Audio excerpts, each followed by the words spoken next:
Sit down if you want to. Right in the middle of what's going on. I'm in the middle of an interrogation. Take a seat, young Skywalker. The middle children of history, man. Middle of the day, Alfred? Please, take a seat there. Right now, I'm in the middle of nowhere. Stop the middle, it's a base hit! Meeting in the middle. Like. They fought for the freedom of middle. The middle of a war! In the middle of a war! This is freaking ridiculous! Why don't we have a seat and talk it over? No! Not the middle seat! We are jumping into the new year with a new Middle Seats podcast, the best seat in the house for all things movies and entertainment. Welcome back, folks. Welcome to 2021 and a brand new, I would say probably season of the Middle Seats. It's been a while, but we're back, and hopefully we're, I think, better than ever, is kind of getting expectations up, but about as average of what you would expect.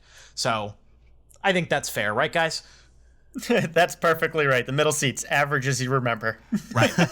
Doing what we can. If you don't remember, my name is Andrew Auger. I'm your host. Let's meet my friends here. There's a lot of wonder in what Nate Lungarini has to say. If you've forgotten that, he's right here. Hi, Nate. Hello, everybody. Good to be back with you. Happy 2021. Thanks for welcoming us. It's very sweet. It's very on brand. And you hear this guy's opinion, and you just go, whoa, man. Mr. Jake Hensler. Some things we're not leaving in 2020. I see. Okay. No, definitely not. Did you guys see what I tried to do there? I got it. The puns must continue. Okay, I'm just making sure. Because I wrote that, and I, gagged as I wrote that. It was a dry heave. Good to know Andrew still makes himself laugh. I was going to say, set the bar low, and then, obviously, we can kind of transcend it, hopefully. Hopefully. Yeah. The Middle Seats podcast is the best seat in the house for all things movies and entertainment. If you have not joined us in a while, our show is divided into 3 different segments. We start the show with what we call the lobby talk segment. One of the members of the crew talks about a specific topic that they pitch that has to do with the world of entertainment. Then we have our news segment, just one news item today, but it's a doozy. It's a big one that could change what we do around here for a long time. And then we have a main review. And of course, we are going to be talking about Wonder Woman 1984, which of course is the new DC Extended Universe film starring Gal Gadot and directed by Patty Jenkins. Gentlemen, how you doing? You have any New Year's resolutions or anything like that? Just make it through. Continuing the low expectations. Right. The last couple of years, my New Year's resolution was just to be a little bit better than I was last year. I'm just going to keep it that. Right. Obviously, we're in a time of tumultuous turmoil in terms of the pandemic and health. Tumultuous turmoil. Perfect. Yep. It's been a while. I saw somebody that had a funny tweet that was like, 2021 just needs to show up. Then it'll be okay. Honestly, yeah, it's that situation where it can't get worse, right? Everybody knock on wood. Right. Yeah, my New Year's resolution is to just, be more productive. He says confidently that he can maybe be productive. We'll see what happens. Yeah. With Reddit open on a second screen. Hey, careful. It's only 3 tabs instead of 5. Well done. I was going to say, it's still okay to multitask as long as you're doing the other things you're supposed to be doing. Right. Which multitasks are you doing? Right. That's the thing. Nate is just expanding his worldview by seeing what Christmas Lover 49. I looked around the room and tried to come up with a Reddit username, and I looked at a leftover Christmas bag I had. It's like the episode of Family Guy where he looks around the room and it's Peter, and then there's a griffin in the background. Right. So when we last left you guys, it was probably last summer, and we've been trying to recalibrate and figure out a way to come back in this post-pandemic world. And now things are starting. Well, I shouldn't say post-pandemic; it's still happening, but pandemic world, and still deliver a normal Middle Seats show. So luckily, we've got some big releases to talk about over the next few weeks. We've, of course, got a Wonder Woman review, and we're going to be talking about the state of how the film and TV industry is changing with how everything is going on. But first, we're going to take a step back to 2020 as Nate introduces our lobby talk. Let's all go to the lobby. You're in the lobby? What do you look like? I will blow up the block before you can make the lobby. All right, let's just cut straight to it. 2020 sucked. Like, we all thought the 2016 sucked. You could even argue that 2018 had its moments, but 2020 was a whole new world of suckage. And we don't want to linger on the year itself too much, but we do want to bring it back in a hopefully fun movie-related segment here. So my pitch to you guys is, out of all the movies you've seen, what movie best encapsulates the feeling of 2020? All right, what movie was so bad, so agonizing to sit through, that it just reminds you of this year? And I guess I'll start us off with the sequel we didn't think could get as bad as it was, and that is Transformers: Revenge of the Fallen. So, it managed to be boring, even though everything was exploding the entire time. And as the movie dragged out, it got worse and worse and worse. This is a movie that featured a giant robot called Devastator. And all it does is dig itself into a hole and show off the wrecking balls that are supposed to act like its balls. Yeah, it's got big nuts. Yeah. Oh my, all the humans suck, and I just wanted to stop caring immediately, but the movie persisted. I would say that's true for 2020. All the humans sucked. Mm-hmm. Yeah. And I think we're probably about 5 years away from Decepticons, so... Oh, and I think the worst part about the whole thing is that all the wrong people made money from Transformers: Revenge of the Fallen. You know what? It was still successful at the box office. That's another great point. Rewarded for being crappy. You know what? Steve Mnuchin might actually be a producer on that. He's a producer of some big budget movie, so technically, yeah. I mean, if you want to go beyond Michael Bay, it even goes to the top level executives. Nate, are you throwing up? Don't throw up on us. I was close after seeing Revenge of the Fallen for the first time. I agonized over this movie. I will say one difference I have with those two is that I do not remember Revenge of the Fallen at all. I will be remembering 2020. Yeah.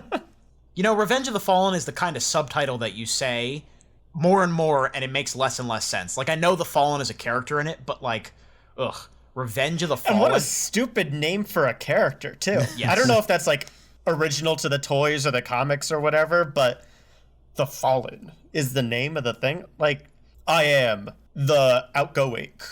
I am the broke-ass college student. Yeah. Like, what? Yeah, we're gonna literal there. I am the quirky with a sense of mysterious. Yeah, now I get you. Andrew either really likes or doesn't like titles like that too. Like that movie Good or Bad, that movie Race, where it's about race, but it's also about race. You ranted about that for a good couple months. No, but Nate, listen. It's about Jesse Owens, who's a racer, but it's also about he's black, so it's race. Get it? It's like both. It's super clever, Joe. Yeah, I like that. I don't know. I like the movie. There's another one called Black and White with Kevin Costner and Octavia Spencer, and it's about how issues are not so, black and white, but also Octavia Spencer happens to be black and Kevin Costner happens to be a white. So, and is there a piano in the movie? Okay. Or a zebra. I didn't mean to take us off track there. Jake, go ahead. You have the floor. My turn. For me, 2020 was kind of like Suicide Squad. Everyone had high hopes for it, or mostly everyone. We were weirdly excited for it for some reason. And then it came in like a bull in a china shop. Right from the get-go, everyone was talking about it. Day 2, World War III was trending. Mixed bad reviews for Suicide Squad.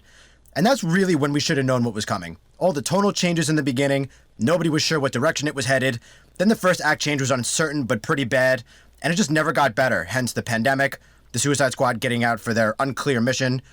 At some point in the middle, nobody was really sure what was going on, and much like the Joker subplot, the Killer Beast thing just went nowhere. The only thing 2020 was missing was a giant beam in the sky, and even then, we got monoliths. Or did those all disappear with the new year? I don't know. I was surprised we didn't get a giant beam in the sky. Are you sure that didn't happen? Yeah, I was kind of waiting for that on like December 28th. Like, oh, here we go. Where is it? That's also a damn bad movie. Yeah, I rewatched parts of it because I thought that was going to be my movie and I wanted to see just in case. And I was like, God, right from the beginning, nobody really knows what they're doing with this movie. And that's how the year went. Okay, so Nate, since this is your question, I completely misinterpreted this, I think. now Compared to you I can't guys. wait. Because the two movies I wrote down are fantastic movies, but they fit the themes of 2020. So I have like an audible if you want me to do a real bad movie, but I can guarantee you I'm going to knock it out of the park with my ones that I had written down. So do I have your permission to go a little off course? Go for it, Drew. Sweet. Okay. So, like I said, both of my movies that 2020 reminds me of are really good. Like, they're really good movies. The obvious one is The Road. Have you guys ever seen The Road? Nope. No, actually. It's like, we're like 5 steps away from The Road. It's a 2009 movie starring Viggo Mortensen. It's based off of a very popular post-apocalyptic novel by Cormac McCarthy, where the world is just destroyed. And it is a very, very bleak adventure about a man and his son just looking for any semblance of hope in a world that's been devastated. Obviously, we're not there yet, but the bleakness, that was an adjective that you could use for a lot of things this year. But the movie I kept thinking of when you prompted this, and I don't know why, but then I realized why, is The Truman Show. Have you guys ever seen The Truman Show? I love The Truman Show. So I'm very curious to see where you go with this. One of my favorite movies ever. If you haven't seen it, 1998, directed by Peter Weir, starring Jim Carrey as a man who lives his entire life with one understanding of what life should be, and then that's completely pulled out from under him, and suddenly things start to crumble. Small pleasures seem meaningless in the grand scope of things. What is even life? What is important in life? And I think The Truman Show kind of speaks to how our priorities, or at least my priorities, changed this past year.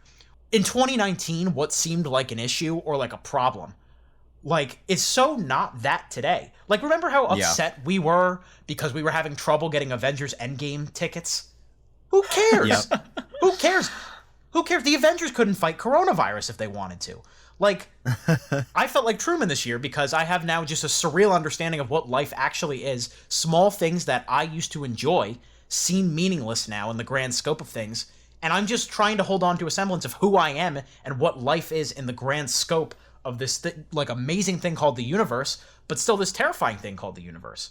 As I take a hit of my doobie and finish this rant. Do you guys understand where I'm coming from? Oh yeah, I feel it. And like, Truman Show feels like a very large version of quarantine, where you want Truman to escape, and I want to escape from my apartment room and walk outside and eat at a restaurant. Right. But we can't break through that ceiling just yet.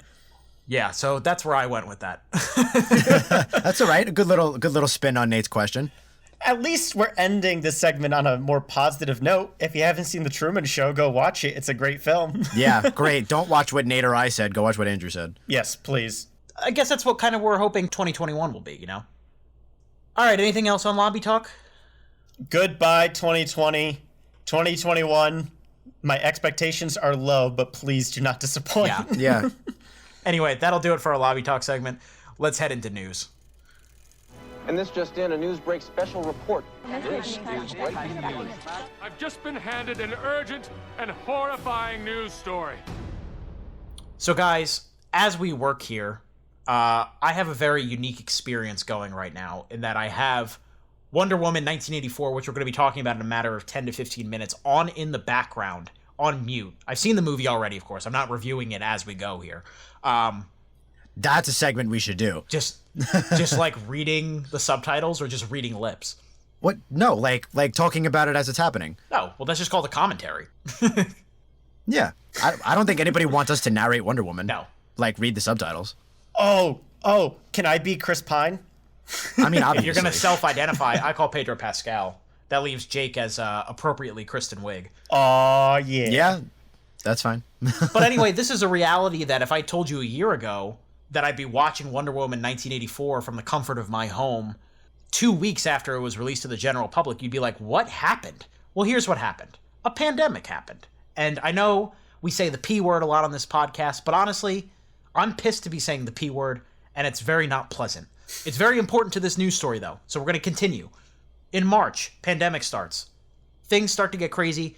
Things get pulled off the release schedule, delayed in movies. Now, the pandemic is still happening. We're on day like 300 or something ridiculous. At a certain point, people need to start releasing these movies. But how do you do it without pissing everyone off? Well, Warner Brothers doesn't know because what they decided to do pissed pretty much everyone off. If you have been living under a entertainment news rock, starting in 2021, every single one of Warner Brothers' major movies will be coming to theaters and to HBO Max for no extra charge on the same day of release. So Wonder Woman 1984 was the kickoff of this. The next one is The Little Things with Denzel Washington. And then it gets way bigger. It's Tom and Jerry, The Suicide Squad, it's Dune, it's Space Jam, it's Matrix 4. It's a lot of major movies that you would never ever expect to go relatively straight to VOD as an option. It'll be on HBO Max for a month afterwards, and Warner Brothers made this decision and didn't tell anyone, apparently. Yeah, that's the thing that got really interesting. Right. So Christopher Nolan and Denis Villeneuve and a bunch of other directors come out that work with Warner Brothers and, of course, are angry about this. Christopher Nolan drags them in the press. Like, I mean, he's done that before, even when the working relationship was good, but like now especially is not great. So there's a lot of turmoil. Yeah, Nolan does what he wants. There's a lot of turmoil. I was appropriately, I think, peeved by this, but I will talk about why in a moment, and I'll leave Jake Hensler to explain his thoughts on it first. There's parts of it that are definitely cool. Like, you know, I don't really want to be in a crowded place or even indoors in many places right now. So giving me Wonder Woman to come from my own home, yeah, it's pretty cool. I'll take it. But at the same time, I really don't want movie theaters to just plummet. I am one who really does believe in basically every movie is better in a theater experience, and I don't want to lose that. So I do but don't like what Warner Brothers was doing. I really don't like at all that they were screwing over directors and actors and actresses and stuff like that without telling them. That was crazy. Can we just call it what it is? That was nuts. Every actor and actress and director who was involved was like, yo, what? Right. What are you doing? Are we getting a piece? And like this isn't just them getting pissed off. This is like actual contracts that are being broken right now. Right. That's the crazy thing to me. Like literal legal minutia here that has long-term ramifications that I don't think anybody fully understands yet. Yeah, and there's a lot of studios. I think Legendary is one of them who does a lot of Nolan movies, and like I think Godzilla vs. Kong, and they were like, no, we don't agree to this. Like, you didn't tell us. Yeah. And there are all these people fighting for the theatrical experience. So the big question on the table, Nate, is does this actually threaten the theatrical experience, or is it just a short-term stopgap? And there's a lot of debate over this. Like, where do you stand on that? Yeah, so this is unprecedented is a word that describes a lot of this year, but absolutely applies to this situation because nobody fully knows what the fallout of this is going to be yet. Obviously, you have people that are going full on, this is the death of movie theaters, sky is falling, but for real this time. And we've talked about it on the show before that movie theaters have been struggling more and more and more. The same way that your small businesses are struggling now in the pandemic. Your toy shops that were already struggling before 2020 are now completely bankrupt. That kind of thing may happen to movie theaters just because as soon as general audiences get the option to start seeing stuff from home, all incentive to go to an expensive, loud, inconveniently timed movie theater can go out the window. And I think this year is going to be very telling on how audiences react to that. Because I think for the most part, your average moviegoer, the one that sees maybe 5 or 6 movies in theaters a year, is excited by this news. I can press pause and go to the bathroom now. I can eat whatever I want and not have to worry about angering everybody around me. I can be on my phone while I'm watching the new release. Or on the flip side, if you had my experience with the movie Soul, I was interrupted like 4 different times where I had to pause it because I was watching it in the living room. Yeah, there's going to be pros and cons to every situation. Yeah. But from what I've seen on the general public side of things, they're happy about this news. Like, okay, I was paying for streaming services already because everyone has to have a Netflix account and HBO isn't that different. And now I can see new releases at my home. This is great. It's the theaters that are going to be struggling a lot here. Yeah, so obviously, as you might expect if you know anything about the three of our personalities, I was the one that came in the hottest on this because I'm always thinking of the theater. Having worked in 2 theaters myself, I know, now if we're not even just talking about the magic of the movie experience, which people would probably accuse me of like smelling my own farts when I talk about that shit, but like, let's not even like talk about that. Let's talk about the economics of a movie theater and just how many people it employs. Who gets rich off of this idea is the studios. And even then, it doesn't make a lot of sense to me because guess what? People are not going to be watching these movies exclusively on HBO Max. They're going to torrent them. Piracy is going to be a major issue. Wonder Woman, on its first day of release, accounted for 10% of all illegal movie and TV downloads. One movie accounted for 10%. Now, I don't have any kind of comp stats for what that would be. You know, a movie is in theaters and gets illegally downloaded on its first day of release. But this is an HD copy. So there's automatically different issues that come into play here. So I'm very wary of the can of worms that this opens going forward. And I mean, there are alternate things that other studios are doing. Like Disney Plus is charging people like $30 to see certain movies at home. They did it with Mulan, and they're going to do it with Raya and the Last Dragon. And I'm sure they're going to be doing it with other things. I'm kind of surprised they didn't do it with Soul. Yeah, that seemed like kind of it was like a Christmas gift to people. You know what I mean? Yeah. Like, it could also be to boost the subscribers. And it could just be Disney Plus trying things out. Like this is going to be brand new to all these studios and all these streaming services. So there's going to be a lot of experimentation this year, I'm sure. But to me, this specific decision by HBO kind of will hurt those other ones because automatically the consumer is going to see what Disney Plus is doing and be like, well, why are you being greedy and charging me more? The Disney Plus plan fails at the outset because HBO is offering it for free. You know what I mean? Mm-hmm. I think at least. I'm not going to predict that, but Raya and the Last Dragon's numbers are not going to be the same as like Godzilla vs. Kong's numbers because people don't want to pay that extra premium price, even though to recoup budget, those are the prices that might be necessary. Right. My first thought was, oh no, the movie theaters, just like a lot of us. Could you imagine modern day, we're finally getting a live action Godzilla vs. Kong that isn't people in costumes and attached to strings, and it's not in the movie theaters? Yeah. What? Like, so that's where I first go. But yeah, you're absolutely right. All these streaming services, not only are they huge and they're going to start dominating the industry, we're really going to see a wide amount of change moving forward.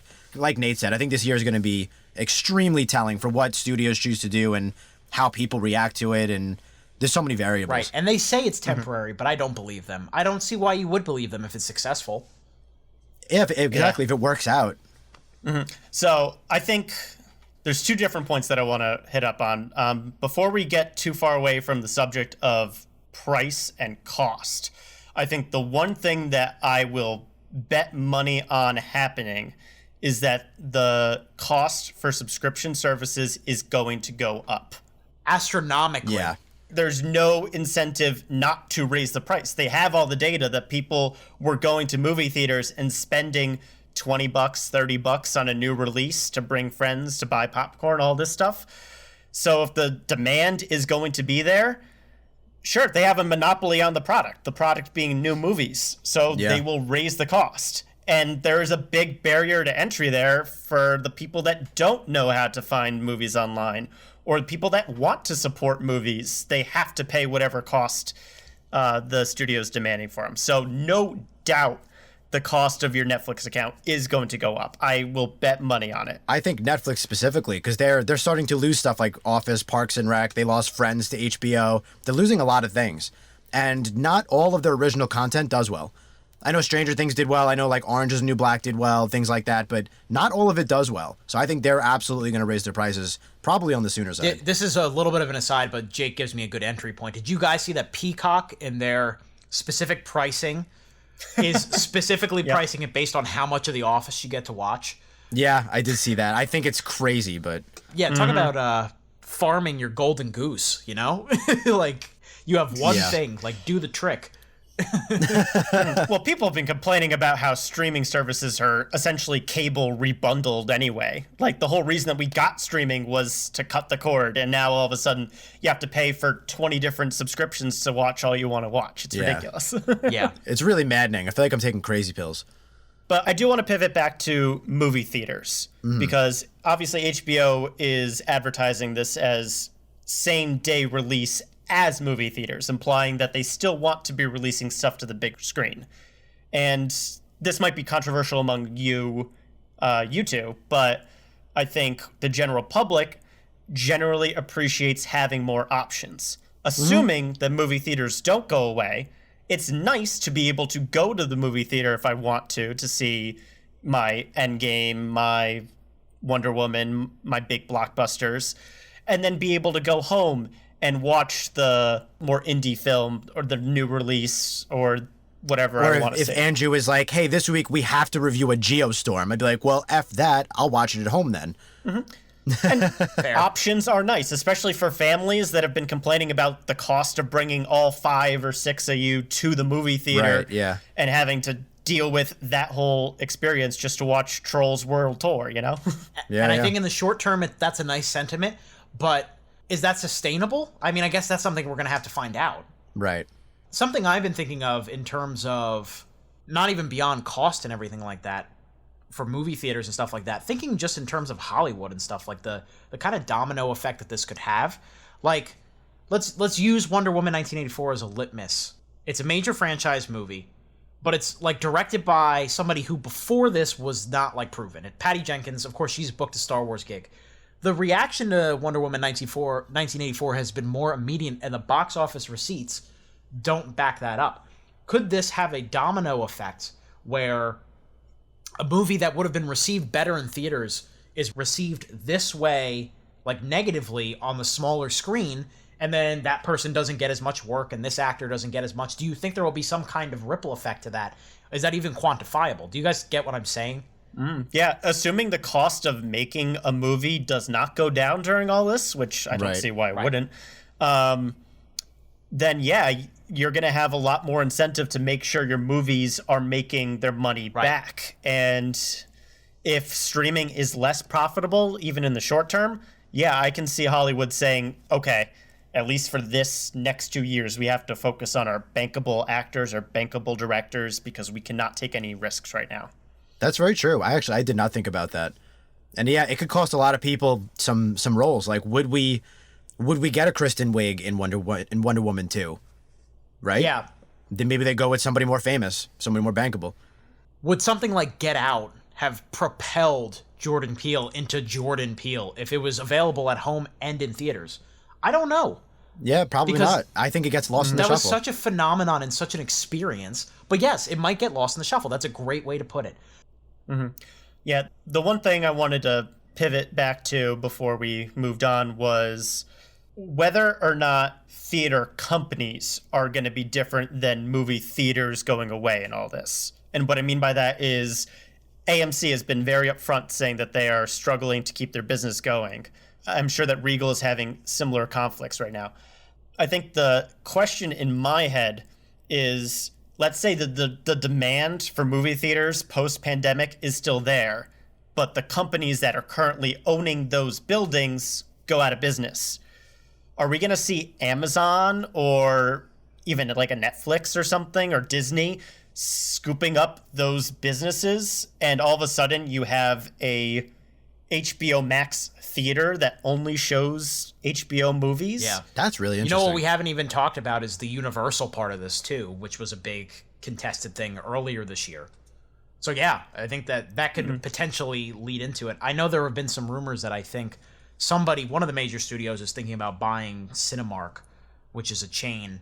So, I mean, I can see a reality where that happens. I don't think we're quite there yet, hopefully, because I don't like that personally. Oh yeah. I think that's bad. I think that's going to make like another monopoly type situation where if an Amazon is able to put more hands in different pots to the point where it's not just shopping, it's also everywhere for movies and everything has to go through them, I think that's going to be overall bad for business. But then somebody on the flip side might say that AMC having as many theaters as it had is bad for business because they're anti-competitive and they don't do anything new with theaters. I don't know. Yeah, that's a lot more interesting than what I was going to say. What were you going to say? That's like, that kind of like I am sitting down, but that kind of sat me down for a second. I was like, damn, that's a real possibility. I was just going to say, similar to what we had to say about theater experiences, like obviously big budget stuff like Avengers and, you know, whatever else is meant to be seen in theaters. But even smaller things like comedy, aren't comedies generally a little bit funnier on opening night when everybody's laughing together? Absolutely. Mm-hmm. Like even at Endgame at the end when all the portals open up and everybody's screeching and cheering, you don't get that at home. Right. Like I would absolutely miss that. I don't want that to go away. That's all I was thinking. Right, and the studio's rebuttal will be like, well, you guys can have like watch parties over Zoom, and it's like, no, it's not the same atmosphere. Oh yeah, that's the same. Yeah. Jay, could you imagine like you got to make sure everything's in sync. It's right, awful. Jay, could you imagine like sitting at home watching Endgame and that happens and you have chills, and then Charlie comes over and just like stands in front of the Charlie, your dog, stands in front of the TV. Like, let's be clear. Yeah, not some guy, like some random person. Or some guy named Charlie. Yeah. No, or my cat does this, just starts randomly like, it's not really a meow, it's more of a screech. Yeah. She'll just do that. And I'm like, cut it out. I heard a lot of people that did screech during the portal scene, so actually that's kind of accurate. Like, obviously things are meant to be seen on the biggest screen possible, but there's a camaraderie to it for certain movies that is not meant to just be watched at home alone. There are great stories that come from it too. Like when I went to go see Hancock and there was a fight, or like when I saw Endgame and some woman sobbed so loud that I couldn't hear the dialogue when spoiler alert, Tony Stark dies. Ugh. I think they're great, at least personally. So I guess there are some people that don't agree with me there. No, I know what you mean though. I think most people agree with you, Drew. I think the bigger question is whether this trend of streaming things is going to kill movie theaters or just make the crowds going to movie theaters smaller. And I think that's what remains to be seen. Because I don't think this announcement alone kills the movie theater experience. It's still being released to theaters. Yeah, and I think my final wrap-up point is going to be more of I'm going to implore our listeners, all 7 of you, if you like a movie that you watched at home on HBO Max, go see it in theaters too. Try to. Once it's safe. Yes. Yeah. Once you feel comfortable and once it's safe. Right. But if you love Godzilla vs. Kong, if you love Dune, go see Dune on the biggest screen possible, because then you are showing and supporting the creativity of the art, so it actually will be able to be quantified in money how much you enjoyed said movie, and you'll get more movies like that. And also, it just does well for the theater. It keeps people employed. So that's what I would ask, if you can do that once things start to clear up a little bit. Absolutely. We'll be back on this topic one day. So many days. I'm sure. Anyway, let's transition to the specific content that you can watch on HBO Max right now. Let's move into our full review of Wonder Woman 1984. This world is not yet ready for all that you will do. Citizens of the world, I'm here to change your life. anything you want. I don't want to be like anyone. I want to be an apex predator. I've never been one for rules. The answer is always more. Barbara, what did you do? Wonder Woman 1984 was released on Christmas Day in theaters and at home. It is directed by Patty Jenkins, who also directed the 2017 original. It is Gal Gadot's 4th time in the role of Wonder Woman after Batman v Superman: Dawn of Justice, the original Wonder Woman, and Justice League. Chris Pine returns somehow. We'll get into that. It also stars Kristen Wiig, Pedro Pascal. Relatively small ensemble, but a big budget movie. Our first big superhero movie since this all started. Probably the biggest superhero movie since Birds of Prey. I think that's correct. Yeah. I think so. Yeah, so that would be about... The Birds of Prey came out in February, so that's about 10 months without a superhero movie. Yeah, the longest in like 10 years. Yeah, absolutely. People were obviously craving this. Plus, it was a sequel to a very well-liked first movie. That was a huge box office hit. The big hook to Wonder Woman 1984 is right in the title. It takes place in 1984. The first film took place during World War I. We aren't quite in present day, but Diana Prince / Wonder Woman kind of doing her thing. She comes across several foes, several challenges, and has to do a lot of things in this 2.5-hour movie that we will have a lot to talk about with, because the internet doesn't like this one. It's probably the most negative reaction to a movie that I've seen since either of the Star Wars sequels. not counting Force Awakens, obviously. It's just the immediate like downturn of opinions that I saw on Twitter, and I'm sure that Nate saw on Reddit, and that Jake saw wherever he goes. The rock under the street, yeah. But the negative reactions, not even like polarized reactions, just a lot of negative. And I know the last time that the three of us talked about a movie that was this negatively received, it wasn't so simple. No. But I think we're pretty much all around the same page on this one. So let's start with you, Nate. General thoughts, non-spoiler thoughts on Wonder Woman 1984. Mm-hmm. Yeah, so to go back to the magical land of December, the reviews were starting to come out. We were getting a little excited, like, oh, people are having some positive reactions to this thing. And me, as like, I guess the dedicated DCEU anti-fanboy, was just like, the trailer looked a little weird still. I'm still getting cat vibes from whoever this cheetah person's supposed to be, like the musical cat. Let's see what happens. And then it comes out, and I think not only critics, but audiences were just mad thirsty for a superhero movie, because the Rotten Tomatoes score just plummeted after general audiences got to this thing. And I agree with them. I don't think this was a very good movie. It definitely has some redeeming qualities.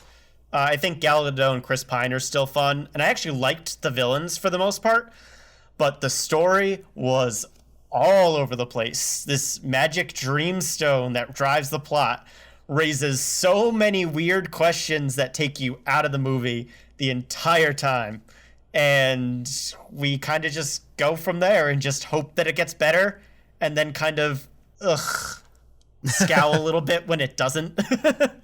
So that was kind of my feeling of the movie. Jake, we had a long discussion after you finished just watching this, and I know you're a little softer on it, at least compared to Nate. So why don't you set yourself up for that? Yeah. Well, I was gonna take what Nate said about the Dreamstone, and I'm wondering when studios are gonna stop doing stuff like this. How often does it work? It's like they don't watch each other's movies. It's like, seriously. Yeah. I like the four leads, Gal, Chris Pine, and the two villains, like Nate said. Like, generally, I thought they were good. Yeah, but ditto. The story was consistently, what? How? Why? And then, no. I had a lot of no watching this movie, too. I am a little bit softer. We've had this review before where I don't necessarily like it and I'm somehow the high man. It's a bad script. I don't think it's necessarily a bad movie. I think it's just it's disappointing, and it was very meh, and there's a lot of story issues that I could not defend. But there are elements that I went, oh, I like that, okay. So I ended up a little softer. You know, I spent all that time kind of like talking trash about this whole HBO Max Warner Brothers thing. But I will say it was pretty funny to have Nate pause the movie, take a photo of something he didn't like, and send it to the two of us. Like, that's a pretty electric moment in Middle Seats history. Mm-hmm. Yeah, I normally am the most tight-lipped out of all of us going into the podcast to make sure that my thoughts are completely unknown to you before I come on. But this was a Middle Seats moment. I paused the movie, because I can do that now on HBO Max. Texted these guys, what were they talking about? This is not how that works. And we'll go over that moment later. Yeah, we can't wait. But it involves a jet. I will tell you that. It involves a jet, and I literally had to pause the movie and say, what the hell were they thinking for this scene? Yeah.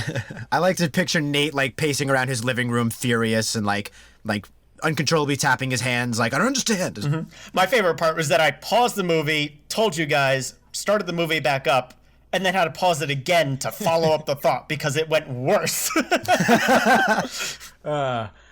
So I'm going to kind of echo both of what you say and then take it a step forward. I'm not going to give props to Gal Gadot. I'm kind of iffy on her as an actress, but she's good in this role, I guess. Pedro Pascal is the standout for me. It's not even close.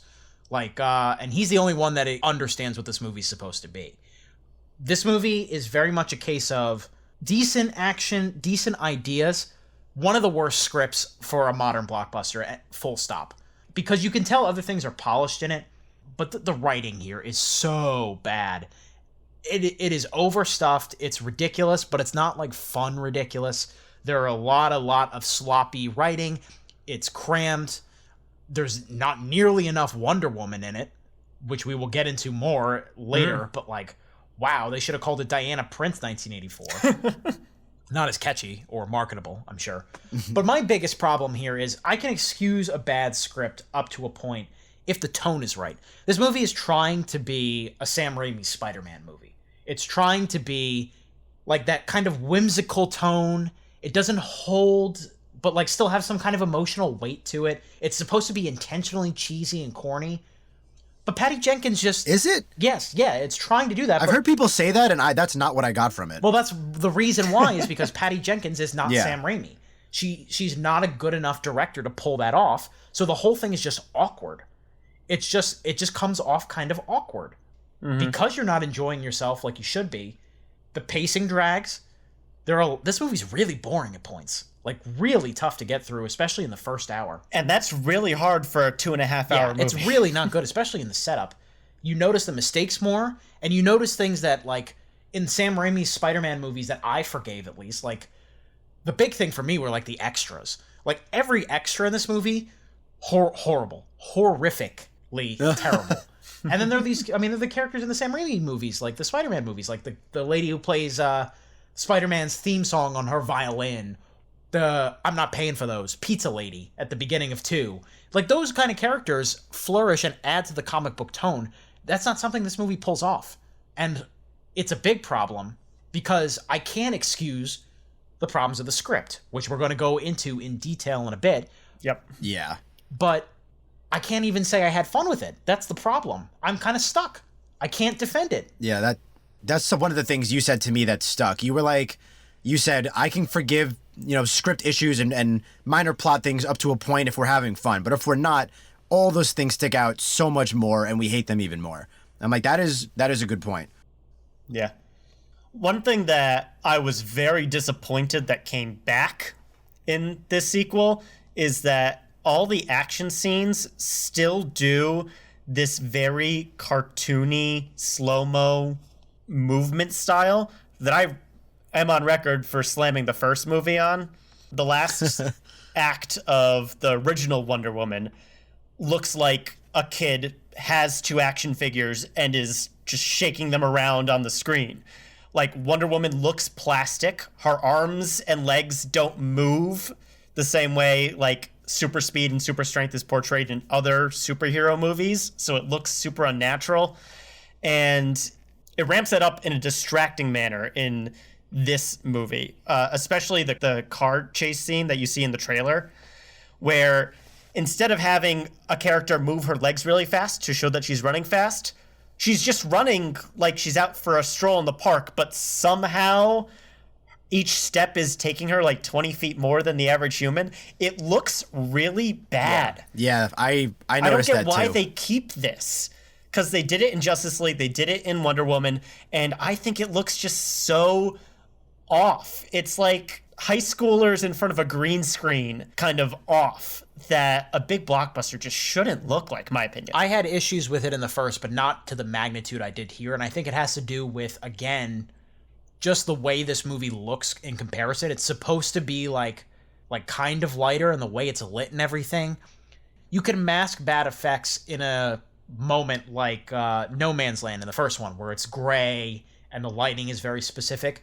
A lot of this movie takes place in like daytime, so it does look very plasticky. You're absolutely right about that. And then the stuff that takes place at night is pretty bad too, because it's like pitch black. So it's like, and you can't see crap. Right. So it's like every calculated decision they made in terms of the choreography of like the action scenes is like not good. Something I kind of noticed, the 3 main action scenes all have issues. Like the opening one doesn't really end up amounting or meaning anything. The second one doesn't look good effects wise. And the third one is completely dark. You can't even see what's going on. Yeah. Good job, Warner Brothers. Yeah. There's just so many issues to get into here. But I think our main issues are with the script, and we can't really discuss those without going into spoiler territory. So let's get into our ratings here. If you haven't been keeping up on how we rate movies, which is fine. I almost forgot. I had to write them down today.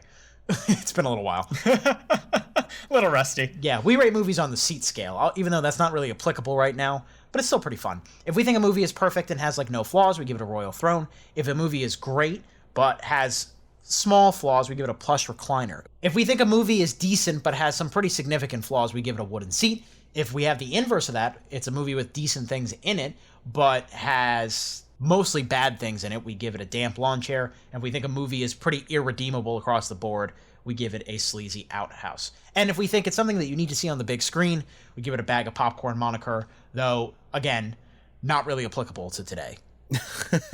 R.I.P. So, Nate, what would you give Wonder Woman 1984? This is a pretty definitive damp lawn chair for me. I don't think I'll go lower. The casting's good, and what those actors and actresses do with their characters, for the most part, works as intended, I think. But it's the storytelling that's sloppy across the board here, and that's why this is nowhere close to a wooden seat. Damp lawn chair. I'm not excited about this one. I'm still not excited about the DCEU.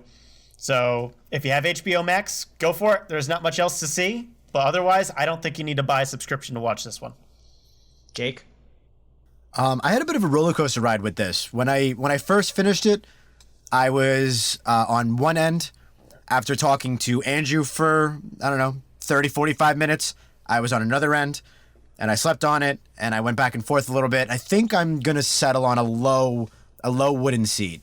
I didn't quite feel like it dragged like you guys did, and there were still moments that I overall liked and had fun with, despite the glaring story issues. So I'm going to go low wooden seat, like just a little bit worse, and I'm with you guys, but I didn't end up disliking it as much as some of you. I tried to find a path to wooden seat. I really did. I wanted to, but I just didn't enjoy myself watching that movie. My dad and I watched it. Another perk, people watching movies that they probably wouldn't watch or go to the theater for. My dad and I sat through Wonder Woman 1984 in total silence and did not discuss it. He went straight to bed as soon as the credits rolled. It was like we were at a funeral, and then the next day he goes, "I'm going to reserve my thoughts for after your review," and then liked my tweet. So I think he agreed with me. It's like he needed to sleep it off. He's funny because most movies are, yeah, that was all right, or like when things like are terrible, he'll be like, "Yeah, that wasn't good." Very binary. Yeah, I was gonna say it's like his scale never goes past the wooden seat, damp lawn chair. But I think that's just telling that like general audiences are not enjoying it. I mean, we're not like comic experts, but we're comic fans, and we're not liking it. We love all the Avengers movies for the most part, and this is worse than anything that Marvel's put out. And it's like on the bottom tier of DCEU, to be honest. Like, I'd rather watch Aquaman again. I'd rather watch a lot of other things again. Not Suicide Squad or Batman v Superman. Let me get on the record with that. I was going to call you out. This is a damp lawn chair. It just is, unfortunately. Like, it just feels... unpleasant's not the right word. It's just kind of like whatever. It's disappointingly mediocre. And there's a lot of rough stuff in it that does leave for a lot of good spoiler talk, so let's get there. Whoa! Oh, spoiler alert! Spoiler alert! Spoiler alert! Excuse me! Spoiler alert! I don't know if you guys want to just go free reign, but I think the best way to do this is kind of just talk about that Dreamstone first. Agreed. I think that's a good just place, yeah. Talk about how little it makes sense in any kind of context that even the movie sets up. All right. So, should I just go for it? Yeah, I kind of like tried to alley-oop it to you because you're usually good with starting this stuff. So, here's your Nate abridged version of the movie. The main villain, Pedro Pascal, aka Max Lord, is after the Dreamstone because it kind of works like a monkey's paw. If you make a wish while you're holding it, you will have your wish come true, but at a cost. And his master plan to kind of get around the consequence is to wish for the powers of the Dreamstone. So he is able to have you make a wish, and then he'll take something for him in return. The whole plot revolves around Wonder Woman and the newly reincarnated, what's his name, Steve Steve Trevor. Yeah. And the newly reincarnated Steve Trevor, along with Christian Wiig's character, who turns out to be Cheetah. Can I stop you right there? Because implying reincarnated, he's possessing someone. He's a demon.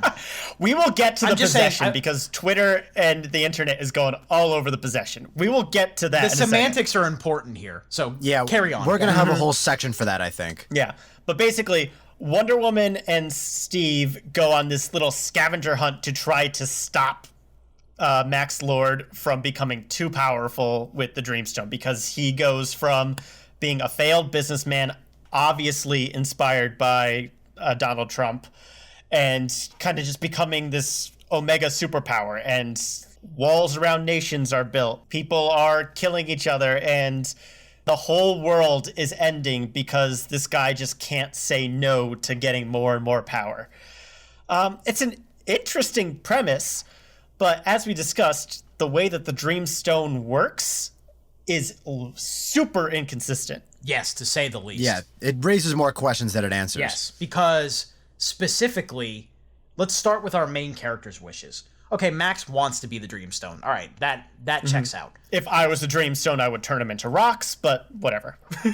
Right. So that's what like if there was more stuff like that, there's none of that, because apparently the Dreamstone is like Steph Curry from 3 levels of accuracy of what you want, even if you're not specific.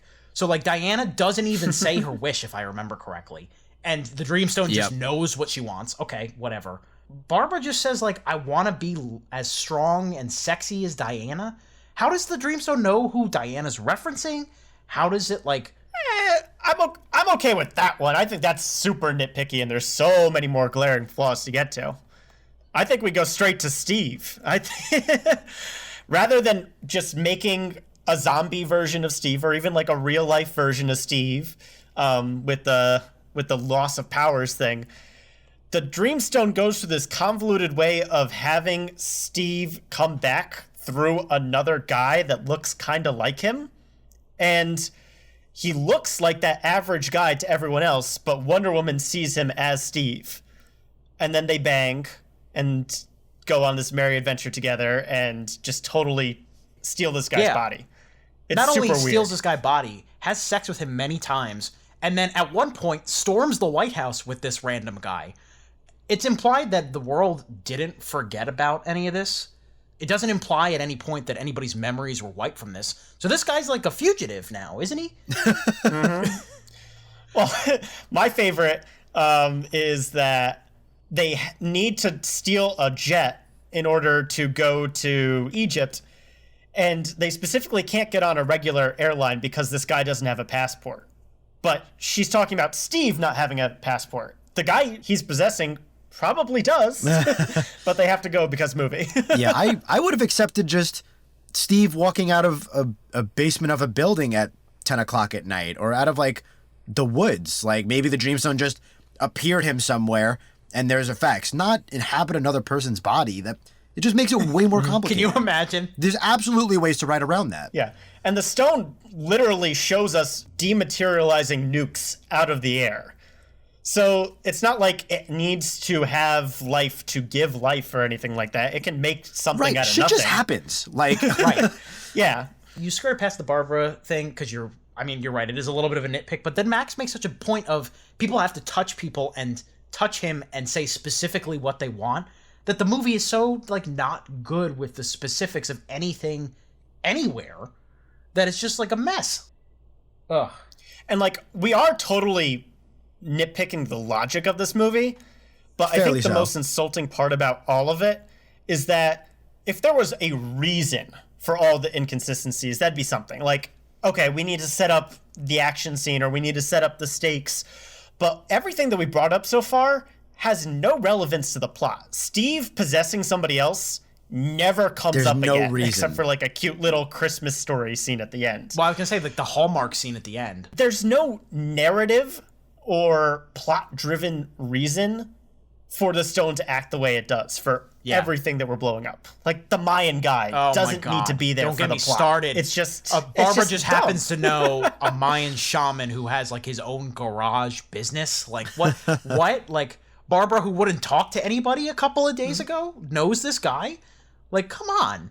Again, this is what I'm talking about. These are things that I wouldn't be going as hard on if I had fun with this movie. But this movie is just like a show in terms of just tone and character.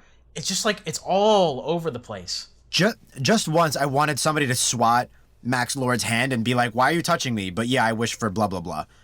And every time he was like, and don't you want this? Like, no, stop touching me. Everybody's okay with him touching people. Like, world leaders, he's just gripping their hands and their shoulders. And they're like, well, right. that's just you being sensitive to the current pandemic times when we're not supposed to touch anyone. Yeah, I was going to make the same joke. Beat you to it. even still, he's getting right up to these people and like grabbing them. I do not believe that would actually happen, first of all. But I really wanted to somebody like make a point of that. Like, no, get off me. Is it an 80s thing? I'm not sure. Oh, can we talk about that? Because other than like some comedic things with Chris Pine, which admittedly did make me laugh, 1984 has nothing to do with this movie other than that and like nuclear Russian stuff. Well, putting it in the past actively makes the DCEU like stupider because one, the way Wonder Woman conducts her business is so flaunting. You know what I mean? Like, she's supposed to be like this mysterious figure, but she's like out there in the middle of like a strip mall, just like stopping crime, and like nobody got a photo. They can have satellites that like integrate and hack into any TV, but nobody got like a video of Wonder Woman, and nobody knew about her when Bruce Wayne looks her up 25 years later. Yeah, that's the big thing. Like, they made a point in the mall scene to show her getting rid of all the security cameras. But if she did this monumental event in the White House, and then even farther with Max Lord, where she touched everybody, how does nobody know who she was by the time Bruce Wayne gets a hold of her? What? Right. You were trying to tee him up for the period aesthetic, I'm assuming, right? Yes. So I kind of derailed from that. So you got continue with that. Yeah, this movie has nothing to do with the 80s. No. I was actually really pumped for the trailer for one reason, and that was like that awesome remix of the Blue Monday song there. How does it feel? Like, that was dope. I wanted 80s music in here. I wanted some like techno mumbo jumbo kind of stuff.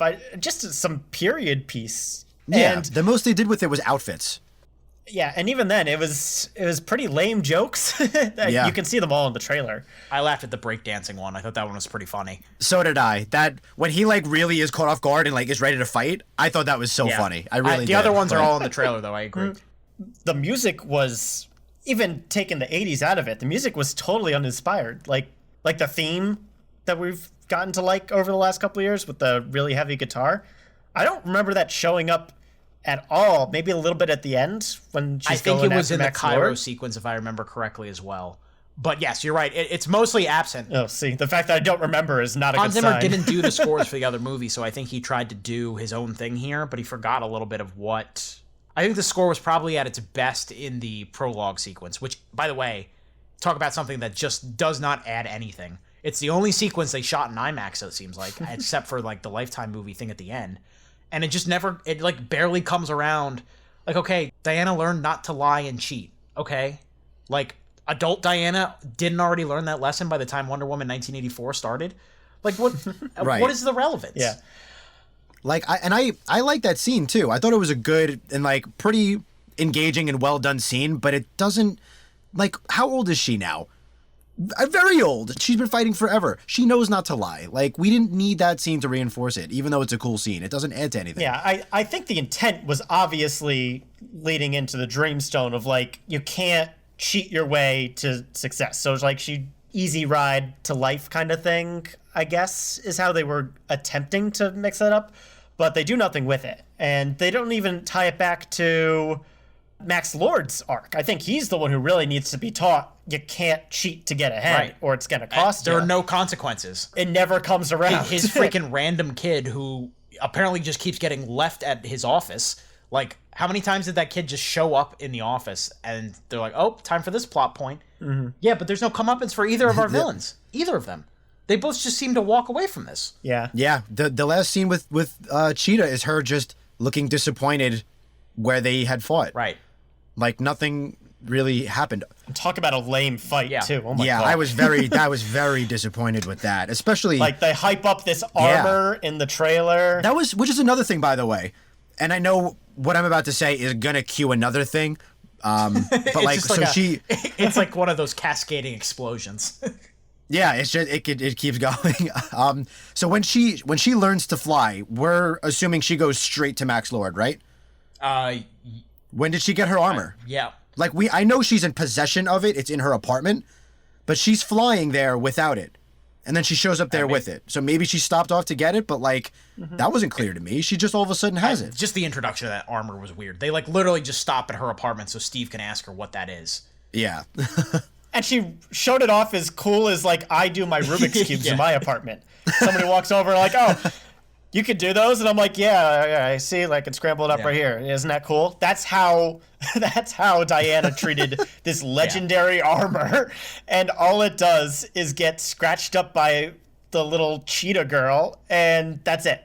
Like, comic book fans, I hope you're happy because that was so epic. I mean, they had to have been making this movie and watch Cats and been like, "Well, crap." Like, it's gonna be inevitable because as much literally looking like Taylor Swift. Right, as much as it's the inevitable joke, you have to do it. Like it's obvious, it's low hanging fruit. But like, she looks worse than the characters in Cats. She has like Marilyn Manson guy liner on, like right under her eyes. It's like, who designed this character? And then this whole fight, I agree, it doesn't do anything for me. So dark. And the resolution of Max Lord's thing makes even less sense to me. Like, Diana is tapping into him and talking to everybody. Like, what can the whip do? What can't the whip do? What am I doing with my life watching this? Yeah. Like, I cannot stand how they realized, oh my god, this is the most boring climax ever. Quick, let's just put a fan on Pedro Pascal so the wind is rolling around him and it seems more exciting because we cannot do by the way, how is his anything with signal this. still working when Cheetah and Wonder Woman's fight literally took out an electrical tower? That was a whole nitpick I had. Even before that, how convenient that the president just has this technology in the 80s. And also when he walks in, they don't try to hide it. He barges into this office. It's just up in the office and they don't try and hide it from this power hungry maniac. Well, I'm assuming, did he charm them all yet? I that's unclear, you know? But like as soon as somebody who's not affiliated with the government walks into that office and that secret technology stuff is up, you bring it down. Yeah. He turns around and goes, "Oh, what's this? Oh, here's what that is." Cue third act. Like, ugh. I did promise the viewers and listeners that I would talk about this part that I paused the movie for. Them going across the ocean in the plane is the stupidest series of events that I've ever seen. They can't just fly over there on a commercial jet. They have to steal a plane.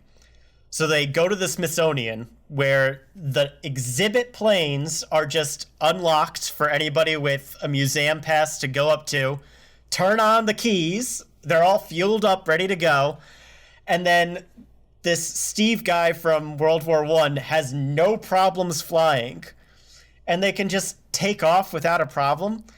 I paused the movie to tell these guys how stupid the scene was, unpaused it, and then Diana can just casually turn things invisible now.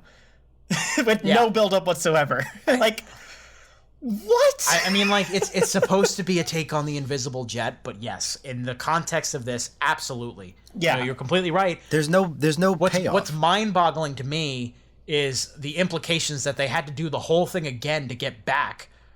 You know, like she had to turn the jet invisible again. They had to somehow come back from Cairo. They just show up at the shaman's like place.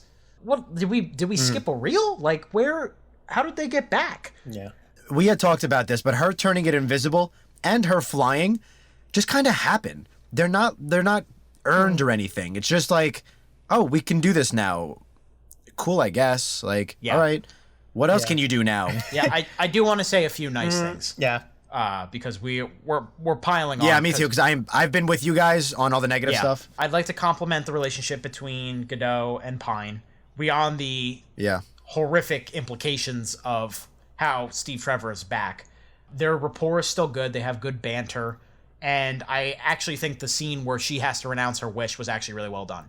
I think it's a good scene where the two of them talk to each other and then just sticking with her and not even seeing it happen, like him disappearing from the guy. Yeah. Good scene. Yeah, I like that. I like that a lot. Soured a little bit by the flying immediately after, but... And I think Pedro Pascal is the standout for me. He is the one hitting the tone that the rest of the movie can't hit. He reminded me a lot of Willem Dafoe in the first Spider-Man, just with his line deliverings and his mannerisms and his little ticks. He's great. Life is good, but it could be better. Or like when he goes up to the girl, he's like, I need to touch as many people as possible at the same time as I can. Like those kind of lines, horrible in other people's hands, but he does such a good job with them. And I thought Kristen Wiig was okay. I think her character is from a completely different movie entirely, I think. But like she did what she was asked to do. So I don't put any of the blame really on the actors that much. Like I said, I think Godot could be a better actress, but for this role, it works. I was going to say, I like the actors overall, and I think a lot of the saving graces for me were in, even though how they brought back Chris Pine was terrible, I think their chemistry is good for the movie. I think it's really good in general. I think they both really work well from each other. I think he's got good comedic timing for this character. And I really believe their relationship. I think it carries it quite a bit. I'll just echo what you guys said. I thought the actors did a good job with what they were given. But I think none of the four of them were strong enough to carry this movie to anything resembling a good film. And if I could go on like one big tangent before we wrap up here, I kind of just wanted to theorize with you guys what happened here, because I've been trying to make sense of what the writers were going for with this script. And I think there must have been something disastrous behind the scenes that we aren't privy to that had to get cut that might have made more sense of all this. Because movies don't just happen and they try to tie up the loose ends together. There was probably a reason why Chris Pine needed to possess someone instead of be a random person. There's probably a reason that they needed to fly all the way to Egypt for a fight scene, to fly all the way back inexplicably. Do you think she handed it in a 3-hour cut and they were like, nah? I think it's even more than that, because there's parts of the movie that just actively don't make sense in a way that I really don't think a competent studio could put together. So my theory, and I am piggybacking off some other things that I've said offline, so this is not all just me, but I think that this movie was supposed to feature another DC character, or like the intro to one, the same way that Batman vs. Superman introduced Wonder Woman, and something fell through. Like, maybe there's a DC hero with Mayan origins, and that's why they needed to bring up the Mayans for that one part. Something fell through with the actor, or the studio couldn't greenlight the movie, so they had to cut the movie, and then they had to, coincidentally, cut all the stuff that could have made this movie make sense out. Well, I was going to theorize with you something along those lines, too. Like, there's an episode of BoJack where they're trying to do a female John Wick or a female Taken kind of thing. I think they call it Mistaken. And they're supposed to release the movie like in a week. And there's a big mall shooting, and they have their big third act piece is a shooting in a mall, and they're like, "Oh my god, we can't release this now." Like maybe something like that too. Who knows? That's I think that's a direct play on what happened with Gangster Squad after Aurora. Yeah, I remember that. I mean, my answer is simple. It's partially that DC doesn't really know what they're doing, and partially that's also true. We've been spoiled by what Marvel's able to do and able to accomplish with just the consistent churning of at least decent and passable movies. You know what I mean? Like, this is kind of exemplary of a lot of big budget blockbusters where it's just got like this overstuffed script and it has no idea what to do with so many of the elements that it introduces. They had this huge script and they realized that what they were doing was not working, but there was really like no time. They have to do what they had to do, and they had to get something going. So they just kind of like patchworked it. Yeah, I think they had to work with the footage they had. The real one for me is the Chris Pine thing. I don't see why the movie would go through all the trouble of having him possess somebody instead of just showing up, and going through the trouble of hiring that actor and implementing him into the script in so many places if that character didn't mean something. Like, maybe we'll see that character again as, like, the alter ego for Martian Manhunter, or maybe he's the god of trickery or something. Like, some weird tie-in that either fell through in this movie or is underdeveloped. Possible. Because it doesn't make sense from Hollywood standpoint. Why would you add more to the movie that costs more money to make if it doesn't add to anything? Yeah, I mean, I can't argue with that. And those are questions we won't have answers for a while. There will be a Wonder Woman 3 at some point. Patty Jenkins probably going to go off and do Star Wars first.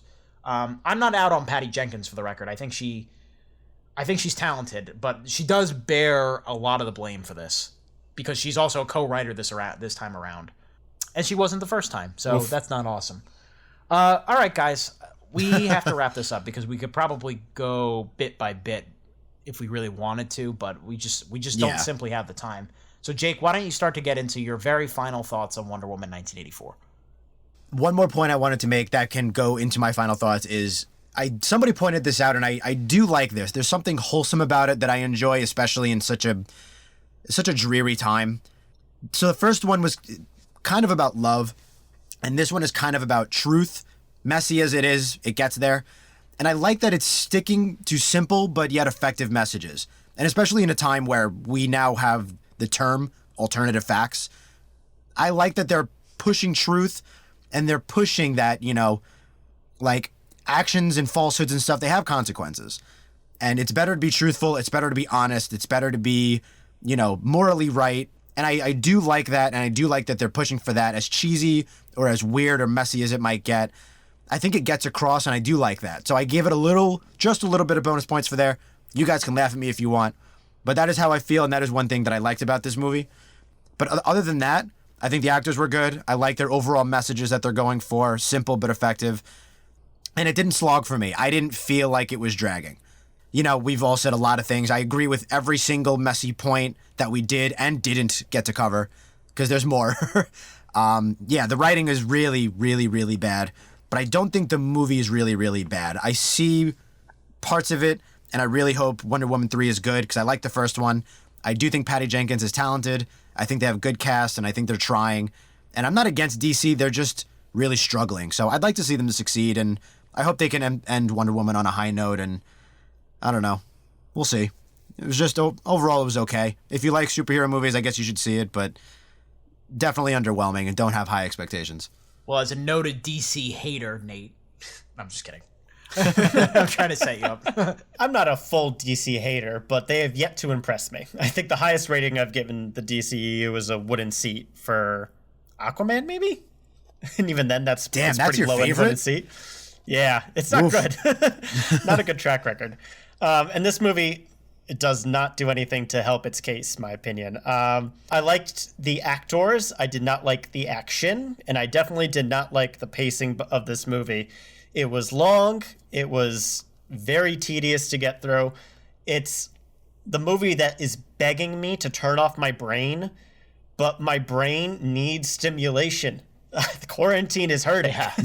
And this was not the answer, because especially in the age of instant reviews like this, where YouTube videos are nitpicking the crap out of this thing, it's the wrong decade for this to come out. If this came out in the 80s, I think we would have been a lot more forgiving. But this is 2020, and we have the ability to rewind and watch a scene again and say, what the hell were they thinking? Not the best start for HBO Max. I really hope that their other releases are better than this one. And I hope that movies in general can just pick up after the lull from this past year. Right. Yeah, I wonder if it was a sign that they were so willing to put this on streaming that we just missed. Could be. We were so desperate for superhero movies, man. For real, honestly. I spent a lot of this review talking about how Wonder Woman 1984 is trying to be specifically the Sam Raimi Spider-Man movies, but have a Spider-Man-esque tone. And really, it ends up being like Spider-Man movies, in that it evokes all the same problems of Spider-Man 3 and The Amazing Spider-Man 2, and that it is overcomplicated, overindulgent, just dull and too many stretches, leaves so many subplots on the table with, like, lots of questions left, and it's just disappointing because I expected DC to continue on kind of like the mini winning streak that it was on. Like, I didn't love Aquaman, but I liked it. Shazam is probably my favorite DC movie. I forgot about Shazam. I enjoyed Birds of Prey. I thought that was fun. So you would think Wonder Woman, the one that had been the top and been towards the peak of the studio, they'd follow it up with a nice, same team coming back. It just, they fell into all the same classic superhero sequel problems. And that's the extent of it. I'm bummed because I wanted it to be way, way better. And it's certainly not a franchise I'm rooting against, but they got to get their act together and they need to fix this if they're going to make another one. So that's it for our review of Wonder Woman 1984 and for this return episode of the Middle Seats podcast. Before we go, Nate Lungarini, where can they find us on the internet? Alrighty, here's how you can get in touch with us. Please like, comment, and subscribe to our YouTube channel, The Middle Seats.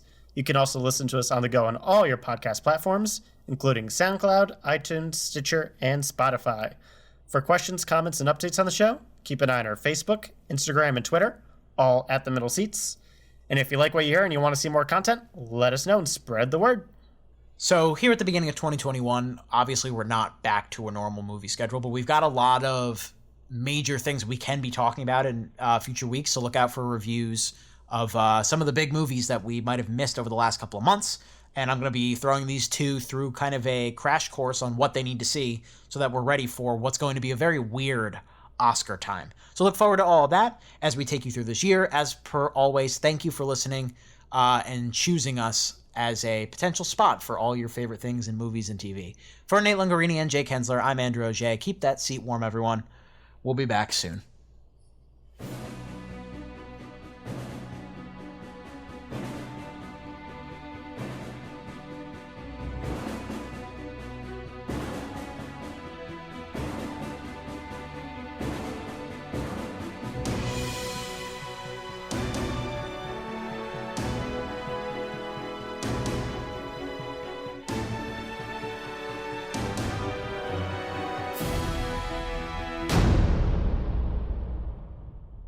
She just flew.